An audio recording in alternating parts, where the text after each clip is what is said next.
Pero buenas. Esto vamos a tener que comenzar en cero el abordaje de esta clase de hoy, porque veo que realmente lo que se grabó con anterioridad no se encuentra aquí acumulado a este inicio, ¿no? Hubo un bajón de luz y entonces, bueno, vamos a comenzar en cero.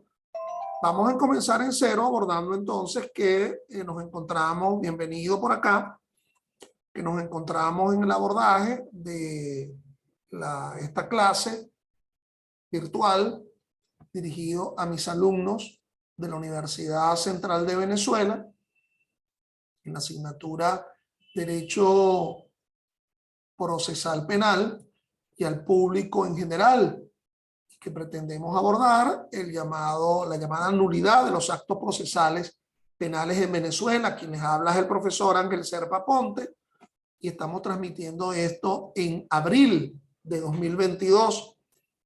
Clases estas que la pueden encontrar en mi canal YouTube Ángel Serpa Aponte. Y decía yo que hay un libro que yo recomiendo bien importante sobre la nulidad de los actos procesales penales en Venezuela, que es el libro del profesor Carmelo Borrego, Actividad Judicial y Nulidad, que ha publicado hace 10 o más años por el profesor Borrego, pero es un texto bien interesante sobre la nulidad de los actos procesales penales. Bueno, estimados míos, recuerden que estamos tratando el tema, repito, de la nulidad de los actos procesales penales. No estamos abordando el tema de la nulidad de contratos o de otros tipos de actos jurídicos. Nulidad de actos procesales, un tema clásico, ya está presente pues en el propio artículo 206 del Código de Procedimiento Civil. Es más, la manera como ha sido recogido en el Código Orgánico Procesal Penal como una especie de copia de lo que establece el Código de Procedimiento Civil. Recordemos por una sesión anterior, a los cuales les invito a que se ubiquen en mi canal para la clase de los actos procesales. Hablamos que existen actos procesales decisorios que provienen del juez. Hablamos de que existen actos procesales que provienen de las partes, que la doctrina ha denominado actos procesales de obtención o de pedimento. Recuerden que en ocasión del proceso penal, allí intervienen partes procesales que tienen pretensiones e intervienen sujetos procesales que tienen deberes procesales. Por ejemplo, el juez con la obligación de decidir, el secretario o secretaria judicial con la obligación de dar fe de lo que acontece en el desarrollo de las audiencias, el testigo con la triple obligación, acudir, declarar y decir la verdad, el policía, servir de órgano auxiliar, como lo establecen, bueno, los artículos 117 y siguientes del Código Orgánico Procesal Penal. Esos actos procesales, recuerdan ustedes, que conforman incidencias procesales. Las incidencias están repletas de actos procesales. Recuerden el principio que habíamos abordado, que era el llamado principio de esencialidad del acto procesal. Es decir, ese acto procesal está repleto de formas procesales. Hay formas que son rituales, simple rito procesal, y formas que son esenciales. Ellas son las importantes, porque si en el desarrollo del acto procesal no se cumple con esa forma procesal, se impide cumplir la finalidad, se impide que el acto procesal realice la finalidad para la cual está concebido. Allí se identifica el concepto de forma esencial. Es más, hay una gran ayuda que es el artículo 179 del Código Orgánico Procesal Penal, cuando establece que los actos procesales se anulan solamente si existe perjuicio anulatorio. Y por lo tanto, la gran pregunta que uno se hará, y que entonces, ¿qué significa perjuicio anulatorio? Y la respuesta está presente en el propio artículo 179, cuando se te dice que el perjuicio anulatorio es un atentado contra las posibilidades de participación de las partes. Es decir, si en la realización del acto procesal penal se atenta contra las posibilidades de participación en el proceso con respecto a esa parte, entonces esa forma es una forma esencial.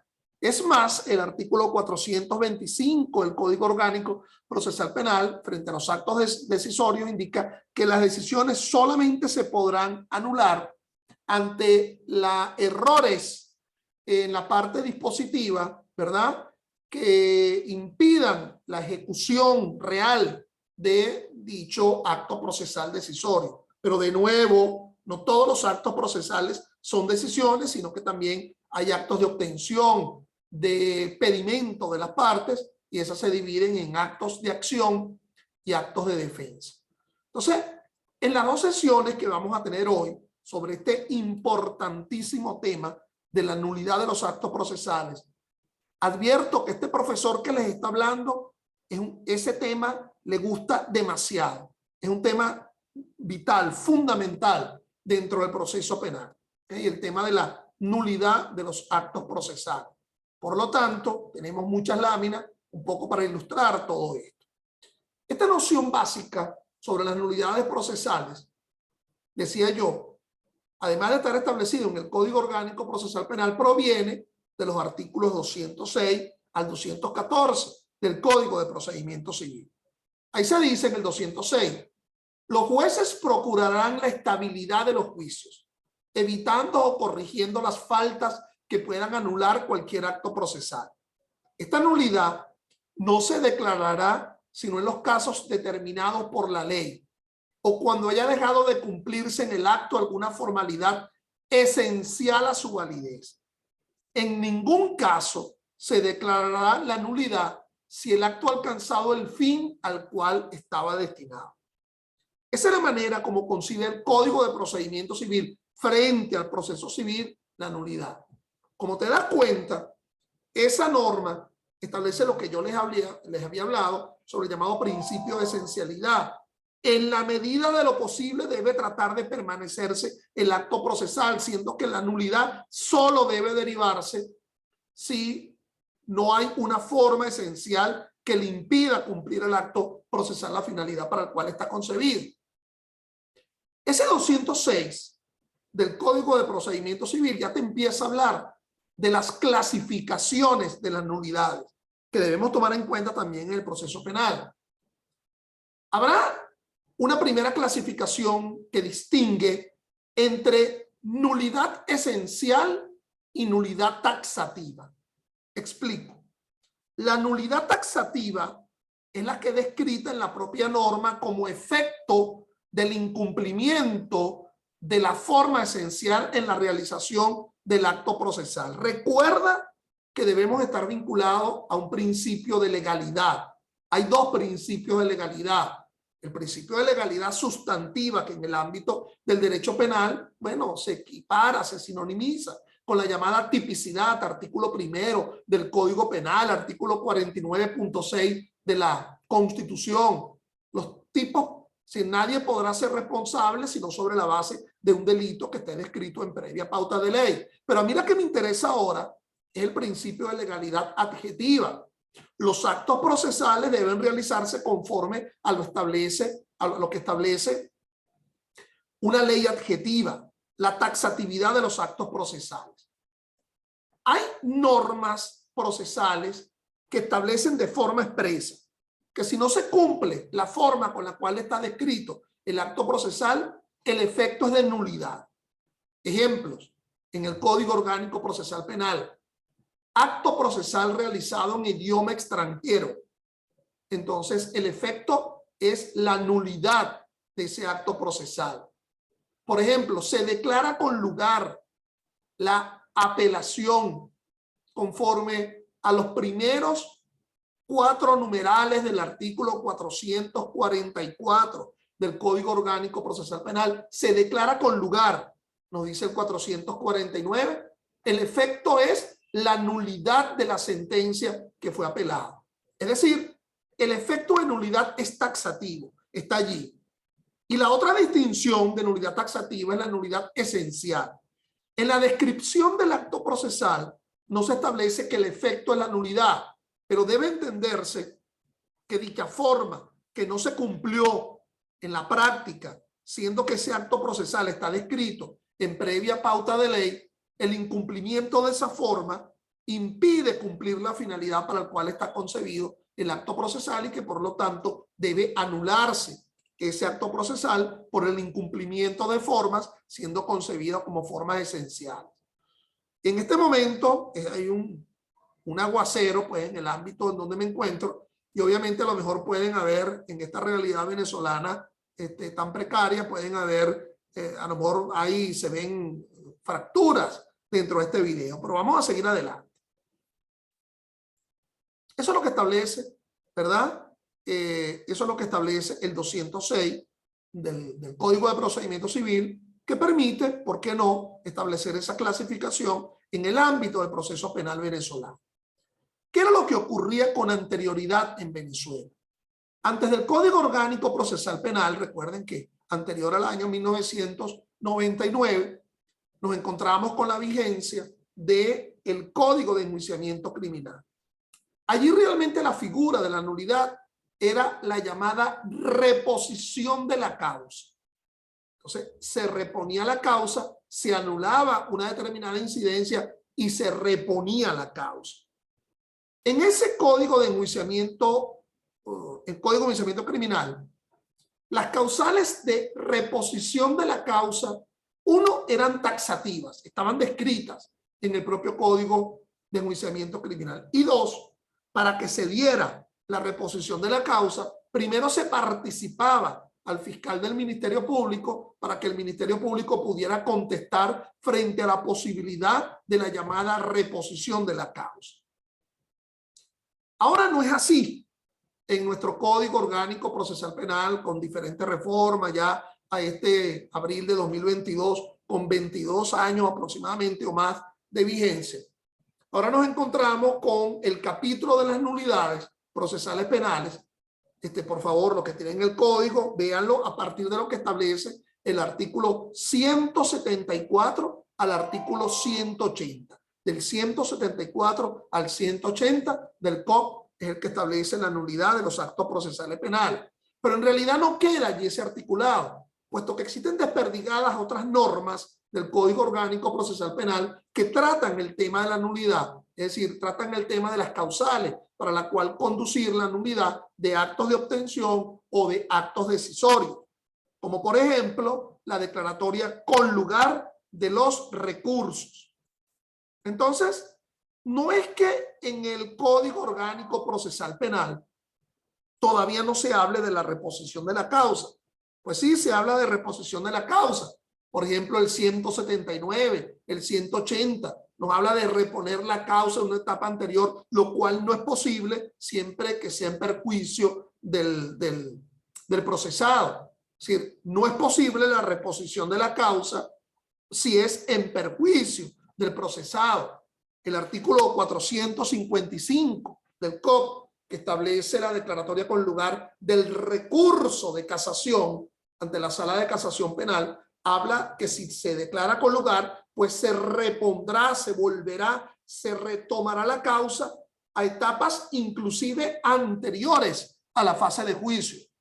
Si es etapas anteriores a la fase de juicio, es cuando se declara con lugar el recurso de casación bajo las causales que establece ese artículo 455, entonces se vuelve a reponer la causa a etapas inclusive previas a la audiencia de la cual se derivó la sentencia, que es la que se está recurriendo por la vía del recurso de casación. Sigamos acá. Eso es lo que existía en el Código de Enjuiciamiento Criminal. Esta distinción, y así hacemos la primera clasificación, y ya se las había manifestado a ustedes. Por ejemplo, interesante al gran procesalista uruguayo Couture, cuando nos habla en su tratado de derecho procesal, esto lo dice es Rengel Romberg en su tratado de derecho procesal civil, en su tomo 2, un libro necesario, un libro esencial, el tratado de derecho procesal civil del maestro procesalista civil Arístides Rengel Romberg. Por cierto que el capítulo en el tomo 2 de su tratado que toca el tema de las nulidades de los actos procesales es lo mejor que yo he leído, ¿verdad? En capítulo breve frente al tema de la nulidad de los actos procesales, aún tomando en cuenta el libro que le recomendé del profesor Carmelo Borrego, Nulidades Procesales Penales. Entonces, dice, citando a Couture, Rengel Romberg, nulidad es la desviación del acto realizado por el sujeto del modelo fijado por la ley. Hablamos que los actos procesales están descritos en previa pauta de ley, taxatividad, principio de legalidad adjetiva. Inclusive esto tiene un raigambre constitucional. Ahí lo dice la Constitución en el artículo 253. Los actos procesales han de estar descritos en previa pauta de ley. Por lo tanto, cualquier sujeto o parte procesal que en su intervención no realice un acto procesal conforme una pauta de ley está violentando un principio de legalidad, el principio de legalidad adjetivo de contenido constitucional. Así será la dimensión de esa falencia. Entonces, Venezuela se adscribe al sistema de las nulidades conminatorias. Es decir, habrá dos tipos de nulidades, la que es señalada expresamente por la ley, que es la llamada nulidad taxativa, que no se les olvide, y la nulidad esencial, que es cuando en la realización del acto no se realiza una forma que es esencial para cumplir la finalidad para la cual está concebido el acto procesal. Por cierto, hablando de sistema de nulidades, en el mundo entero se habla del sistema francés y del sistema italiano de las nulidades procesales penales. En el sistema francés se invoca la llamada incolumidad de la Constitución, es decir, cualquier realización del acto procesal que sea desatendiendo la previa descripción legal conduce a la nulidad. En cambio, el sistema italiano de las nulidades, el cual se adscribe, en mi criterio, a Venezuela, implica la existencia de un perjuicio, es decir, exige un interés forense. No es porque simplemente se esté violentando una disposición de ley, sino que cuando tú invoques la nulidad, tienes que demostrar que esa realización del acto procesal, de nuevo repito, como lo dice el 179 del COP, atenta contra las posibilidades de participación de las partes. Por ello es que existe ese artículo 177 del COP que nos hace hablar de la nulidad relativa. Y esto no le gusta mucho a la Sala Constitucional porque dice que la única nulidad que existe es la nulidad absoluta, cuando se deja sin efecto el acto procesal. Y en el concepto de nulidad relativa se suele decir que son las 3C. 3C: convalidación, completación y corrección, que serían las hipótesis de nulidad relativa. No se anulará el acto procesal si ha podido ser corregido, si ha podido ser completado o si ha sido convalidado, las 3C. ¿Convalidado por quién? Por la parte contra la que obra el acto procesal. Es decir, hay una sentencia, hay un auto que no establece la data. Yo les dije en la sesión anterior el principio de temporaneidad de los actos procesales que han de hacerse conforme a los días hábiles, pero también ha de estar indicándose en el acto procesal la data de su realización. Y ese auto o esa decisión está desfavoreciendo a una parte determinada. Oye, esto a pesar de que el tiempo, de que estoy arrancando en cero, el tiempo me está corriendo acá, voy a tener que empatar las dos sesiones. Esta va a ser corta. Vamos a ver cuánto me dura esta, ¿no? Que dice que lo que me quedan son 10 minutos. Bueno, si no, en todo caso, cuando se termine, ustedes ingresarán con la misma coordenada. Entonces, fíjense, el sistema italiano alude a la existencia de perjuicio. Si la decisión obra en contra de alguien y ese alguien convalidó la falta de fecha, ahí no se tendría por qué anular el acto procesal. Un ejemplo, la decisión desfavorece a la parte A. Es decir, quien no se conformaría con ese fallo y quien recurriría, impugnaría ese fallo sería la parte contra la que obra el mismo. Y el fallo no tiene fecha, pero la propia parte presenta el recurso, apelación por ejemplo, indica presento el recurso de apelación contra la decisión dictada en el día de ayer o en el día 20 o en el día 21. Al decirlo en el propio recurso está convalidándolo, ¿ok? De igual forma, existe la posibilidad de la corrección. Ahora, cuando es de tal dimensión, de tal entidad, el incumplimiento, el error del acto procesal, no puede ser convalidado, corregido o completado, sino que la única forma de resolver el asunto es la nulidad del acto procesal. Por cierto, hablando de errores, podrían haber dos tipos de errores. Errores, lean mis labios, improcedendum y errores injudicandum. Errores improcedendum en la realización del proceso, en el interín del proceso, en el desarrollo del proceso, la audiencia, las actuaciones de las partes. Allí se cometió un error en la instrumentación del proceso. Y el error injudicandum es un error decisorio, es un error en la materialización de la decisión. Eso le corresponde a los jueces y evidentemente quien incurriría en ese error injudicandum serían los jueces, porque sería un error en el acto decisorio. Tendría que ser un error esencial, un error de motivación. Por ejemplo, una contradicción entre la parte motiva, la indicación de los derechos con respecto a la parte narrativa del fallo. O una contradicción entre la parte narrativa, la descripción de los hechos, la parte emotiva con la parte dispositiva. Se dice que se condene a Pedro a la pena de 8 años por cometer el delito de hurto continuado. Pero en el desarrollo del fallo, lo que se habla es de la violación de Pedro, o lo que se habla, la violación causada por Pedro, lo que se habla es de las lesiones causadas por Pedro. Hay una contradicción. Error injudicando. Falta de motivación, ilogicidad, inobservancia de normas. Ya no en el desarrollo del proceso, las partes se comportaron prístinamente en el desarrollo de ese proceso. Hicieron todo bien. El fiscal acusó, expuso su acusación, el defensor se defendió, los testigos declararon, las partes hablaron, se respetaron lapsos, términos y plazos.